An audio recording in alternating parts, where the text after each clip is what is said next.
What's up? Welcome back to House Parties, okay? It is coming down to the end of the year. We only have one more house party after tonight, which is a bit of a bummer. But we're working on wrapping up talking about the movement in the book of Acts. Because we've been saying this all year long. Chaos is a movement, not an event. It's not Wednesday nights, it's a group of people on a mission to change Camden County, to lead the disconnected and unfulfilled to find a full life in Jesus. And we're learning how the early church changed the world in the book of Acts, how they were the original movement of Jesus. And so now we're in the part of Acts where we see a whole lot of Paul, formerly known as Saul, a former Pharisee who was doing all he could to stop the Jesus movement. He was killing and imprisoning followers of Jesus, but Jesus met him on the road to Damascus and changed everything. And last week we saw Paul and Barnabas be sent out. Like, they left their home, they left their friends, their local church, their group of friends. They traveled from city to city sharing the good news of Jesus. And God called them, sent them, and used them to spread the movement all over the known world. They started groups of followers of Jesus, or churches all over the known world. And the movement spread from there. They were fulfilling Jesus' call to be witnesses all over the world. His command in Matthew 28 to go, and what we call the Great Commission. And remember what we talked about, how it could be translated to also mean as you go. Meaning, we don't have to go far, far away to be witnesses to others, to what we've seen and heard and experienced with Jesus. We can do it right here, right where God has placed us. And that's a little more what I want us to see this week. In the past, we've said this phrase, you were made for the moment and the moment for you. I first heard that phrase from an awesome pastor in Dallas, Texas. And this week, we're going to see kind of where that comes from, what passage that idea comes from. We're jumping to Acts chapter 17, okay? Paul is traveling the world doing his missionary thing. Some places, it's going really well. People are following Jesus. Other places, not so much. They get real angry. They run him out of town. One time he gets stoned and then dragged. He goes back into town. It's crazy. Eventually, Paul gets all the way to Athens, Greece. Remember, Paul started in a town called Antioch. And from Antioch to Athens is something like 500 to 600 miles. My man was traveling a long way. So Paul gets to Athens. Acts 17 verse 21 says, "Now all the Athenians and the foreigners residing there spent their time on nothing else but telling or hearing something new." This was like a known characteristic of Greeks back in the day. They were philosophers, they were thinkers, they were curious about the world and always wanted to learn something new about the world around them.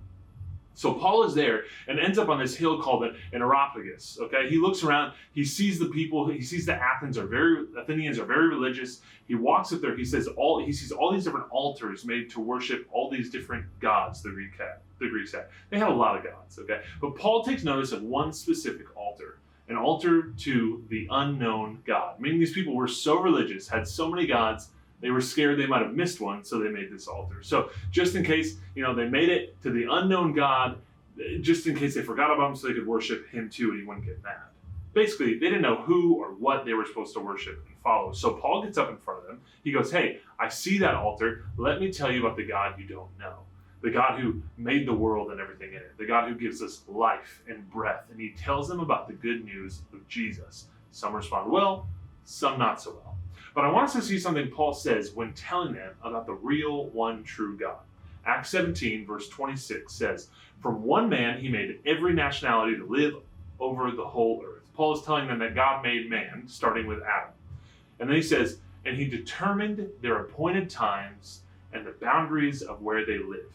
Right there. Okay, God has determined each and every one of our when and our where. Meaning God, with purpose in mind, placed us right where he wanted us, right when he wanted us. You and I are not anywhere by accident. God's not shocked to see you on that team or caught off guard that you're in that home or in that class. Despite how ChatGPT may make it seem or sound like you should have lived back in the 70s or the 80s or the future is where you should have been. Listen, you are made for right here, right now.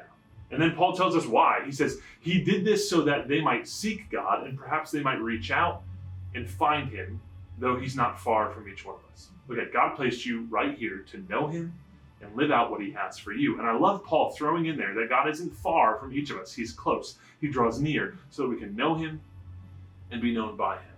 And then verse 28, "For in him we live and move and have our being." God is where we find our purpose and our existence. Knowing him is how we move. Listen, I know we've said this before, I know we've talked about this before, but I think it's just that important that we will continue to say it and continue to talk about it. That you were made for this time and this place. You were made for right here and right now. God isn't waiting for more Dans to show up. God's not hoping that someone better like Paul wanders into Camden County and makes Jesus known. No. He placed you here. He put you right where he wants you, right when he wants you there, to be a witness, to go, to make disciples as you go, to be a light, to share what Jesus has done in your life, to share your story. And the best part is he promises to do the real work. Remember, at the end of the Great Commission, Jesus says, hey, go therefore, make disciples of all nations, baptizing them in the name of the Father, and of the Son, and of the Holy Spirit, teaching them to observe everything I've commanded you. And then the key part he says here, and remember, I'm with you always to the end of the age. And remember, at the beginning of Acts, Jesus tells us where the power comes from.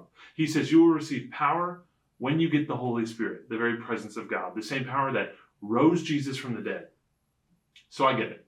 The thought that you and I are the people that God placed here in Camden County to change Camden County for Jesus can be scary. It can be intimidating. We may feel absolutely unqualified. Okay, I mean, I'm 32 with a biblical degree. I still feel that sometimes. I mean, how can we do that? Well, here's the thing. It's not us. It's God through us. It's that Jesus is with us. It's that we have the Holy Spirit. God is the one doing all the work. He's just inviting us to be a part of it. He's the power. He's the one moving. He is the one who changes hearts and lives. We don't have the power to change anyone. That is 100% up to God. We simply have to be open to being used by God and be faithful to where he calls us. So, hey, can our prayer change from something generic like, hey, God, do something to change Camden County, to change my school, to change my house, my team, my friends, to something more personal, like, God, use me right where you want me, when you want me to bring change to what you want to happen. And then we can relax because the pressure's off, right? It's not on us to be amazing and awesome. It's not on us to say the perfect words. It's not on us to never mess up. It's just on us to faithfully walk with Jesus and let God be awesome. And that's how the movement really takes off.